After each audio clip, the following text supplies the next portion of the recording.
Hey there, welcome back. I just wanted to jump on here really quick and cover some things. It's been just a little bit, and I have a few things that I want to share with you today.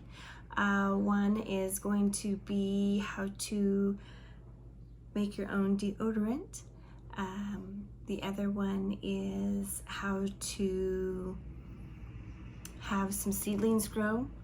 And then again, as promised on the last video, the garlic honey.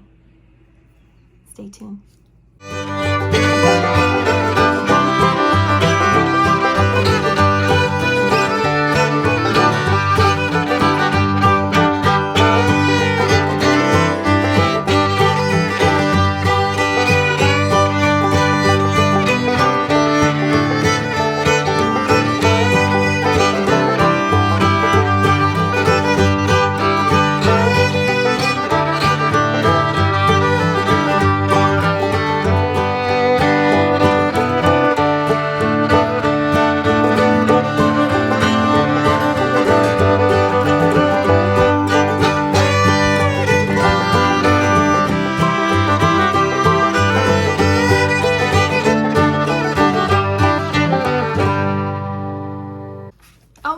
So let's get started. I wanted to share with you a resource that I found, and see, you might be interested in picking this book up. And there's a whole bunch of stuff in here, and this is the Homesteaders Herbal Companion book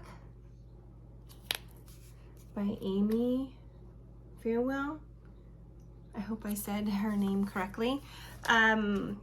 This has really been a really wonderful book. I am discovering all kinds of things that she's doing, that she explains in here, that has been helpful to me for things that I've wanted to do as well. And she goes through, different herbs and things that you can use for your animals, for your children, for your family on your homestead, or just to have in your cabinet. She also goes over the different herbs and categorizes them for you, tells you about them, what's their cause, the safety dose, and things like that. And one thing I was interested in was to make my own elderberry syrup and not have the other. I have purchased elderberry like gummies and things like that in the vitamin area in the store, and if you look at that stuff, there's some additional ingredients in there, and some of those things you can't pronounce or don't know really what those are.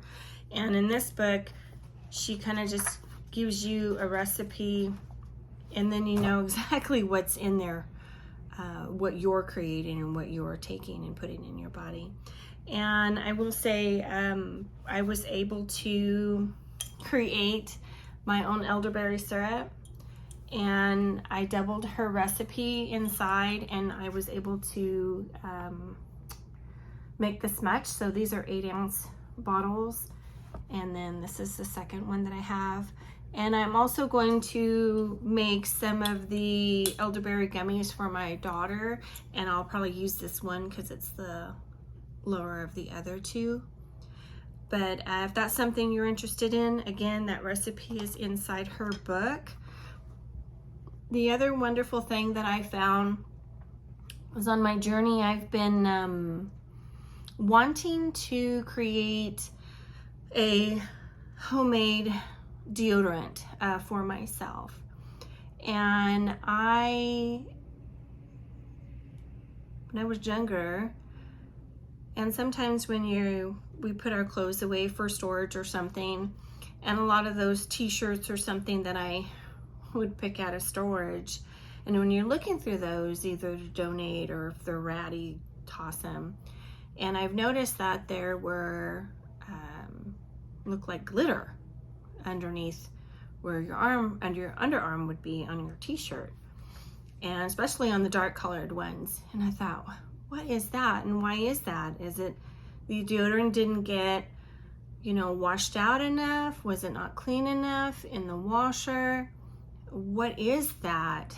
And I looked it up, and again, when we watch these videos or when things are being shared, there might be some of you that say, well, that's just a no-brainer, right? What that is. What that is, and a lot of people don't know, just like me, and are discovering these things. And my thought process for YouTube is, it is seen all over, and different people watch this that are different stages of their life, and a lot of them, that's why they're watching it, to learn new things. So for me, I'd like to share as if anybody doesn't know, I don't know everything, and that's my approach. So just hang tight with me. If that's something that you're already aware of, there might be some others that are not. And again, getting back to the t-shirt or the shirts, when I would pull them out of storage, they would have that glitter. And when I looked it up, and that said that it was aluminum that is used in an antiperspirant. And so at that point, I realized that there were two different types of deodorant, and you have one that's your antiperspirant, even though it says deodorant on the top, so it's like a combination. And then you might have one that is just a deodorant. And there are some brands out there that are just deodorant based only. And I've tried a couple of those, and there are, again, just some other ingredients in there that I didn't really know what they were. And I don't even remember the brand that I tried, but it was supposed to be a more natural brand. And when I would put it on after getting out of the shower, it actually kind of gave me a burning sensation, and so I stopped using it. And I've been on a quest now to have a more natural based deodorant, and wanted to also research and figure out what was the purpose of the aluminum being placed in these products. And for the antiperspirant, the functionality or the purpose of the aluminum, or little particles of aluminum, are placed in that formula to block your pores so that you do not sweat. And I mean, I've used those almost my whole life because I wasn't aware, what was in there. You just, when you're young and you're developing and you start to have smelling and those kinds of things, and okay, yeah, it's time for deodorant. And I can see in a business setting where not having an antiperspirant may not be ideal, especially if you're in your business setting and you're doing a presentation and you're wearing your business blouse, or for men, you're wearing your business dress shirt and you're doing this and you're doing your presentation. You may not want to have, or you're sweating, and that's very understandable, and I've completely been there.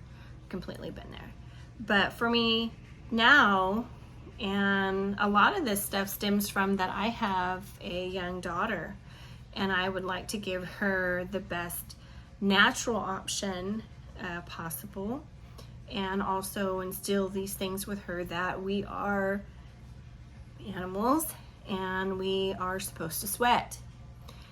So with that, again, you have to decide if you want to use a product that you don't mind that this is being compacted into your pores every time you use it. So if I'm using an antiperspirant, yes, I shower, but is that detoxing out of my pores? So the next time that I put it on, it's just like shoving more of this in like a straw, right? So if you can think of your pore as a straw and you're packing this stuff in all the time, is that doing anything to you, staying in your system? It's something foreign staying in your body. And So you have to decide if that's something that you're okay with, if that's something you weren't aware of, that you might want to do a little research. I was talking to my older sister this last weekend, and I was telling her that I was on my journey to create my own deodorant. And she said that yes, because most of the deodorants are made with aluminum. And I said yes, and she did say that there were some major brands that are starting to make their product without aluminum. So that's really good news that those companies are doing that. But again, for me, I want to know what I have here and what's going in my body. And so with Amy's book here, she does have, here it is again, she does have a deodorant recipe using essential oils, whatever fragrance that you're wanting. You can change it up, either for me versus if I made some for my husband, you know, he might want some other masculine type smells versus me. And so this is something I was really excited over. I just wanted to share with you. I am going to share with you the steps that I did, and it was unbelievably simple that I was like, wow. Why did I wait so long to figure this out or to understand this? And let me see if I can find here. I normally crinkle my pages when I'm working on something so that I can refer back to them. Bear with me.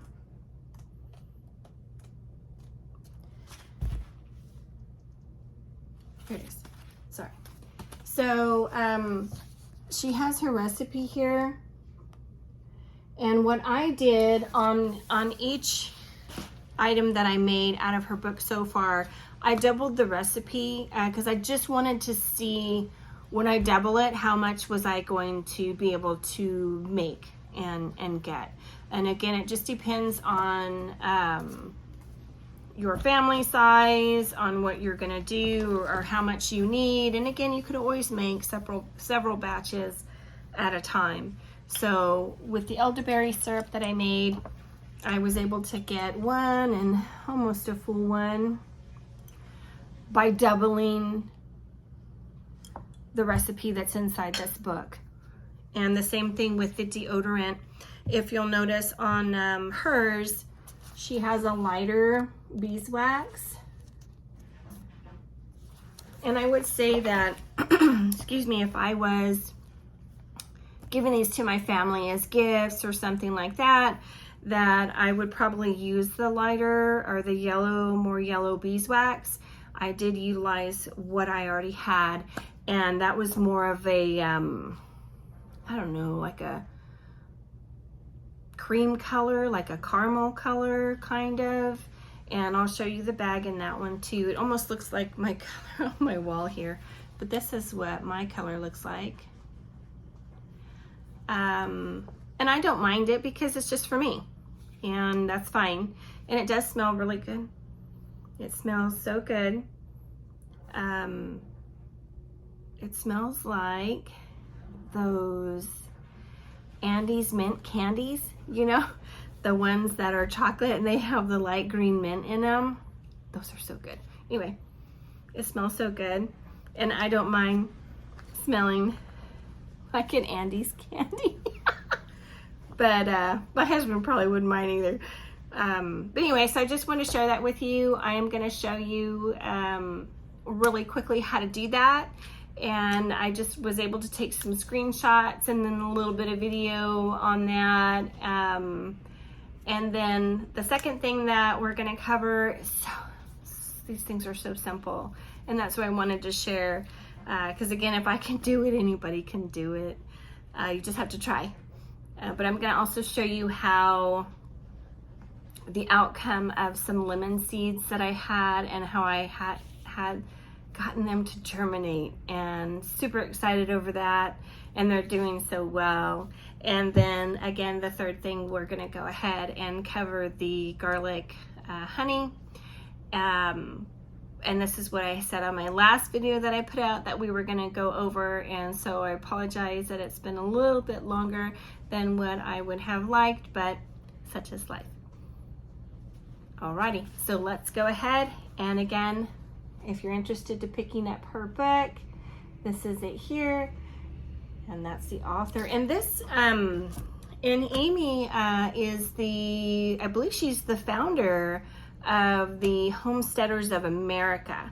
So there's several homesteader type organizations or festivals, and I think hers specifically was the first Homesteaders of America. So check that out. There's a lot of good things on there. You can become a member. You can look at some of the talks and stuff that they have online and learn a little something if you're interested.